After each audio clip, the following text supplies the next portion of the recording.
Good morning. Welcome to the WEX Wakeup for Monday, April 29th. I'm Christy Matino. Senator Bernie Sanders criticized pro-Palestinian protesters across the country who are using anti-Semitic rhetoric. The Vermont senator has ancestors who were killed during the Holocaust. Anti-Semitism is a disgusting and vile form of bigotry which has killed millions of people. I would hope that every American condemns anti-Semitism.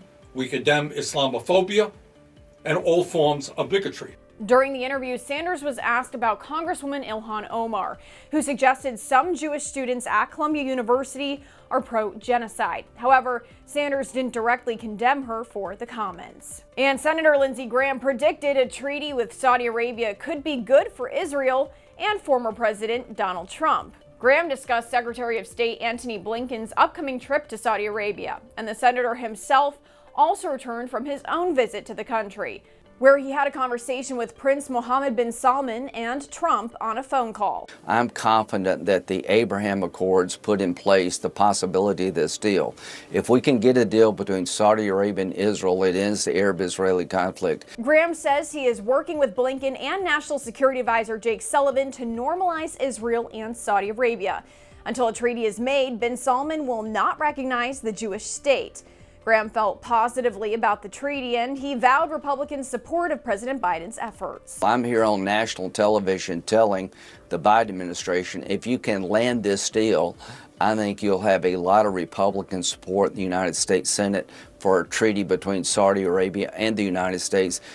And former President Trump's son, Eric Trump, warned that Presidents Bush and Obama may be investigated as well. That is, if Trump is not granted immunity. Trump's son said presidents should receive full immunity from actions done while in office, or else a dangerous precedent of investigating former presidents could be set in place. Well, God help us if they get it wrong. That's what I take away. I know the system very, very well. And the only people who are going to benefit are big law firms in Washington, D.C., because they are going to go after every single president. They'll start with Obama.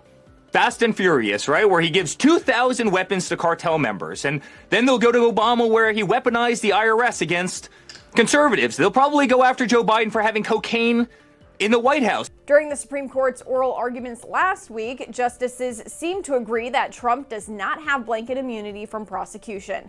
The conservative justices were more concerned about how the decision could affect future presidencies than as it pertained to Trump. Thanks for joining us this morning on the WEX Wake Up. Be sure to give us a follow on our website and social media so you stay in the know of all those headlines trending in politics.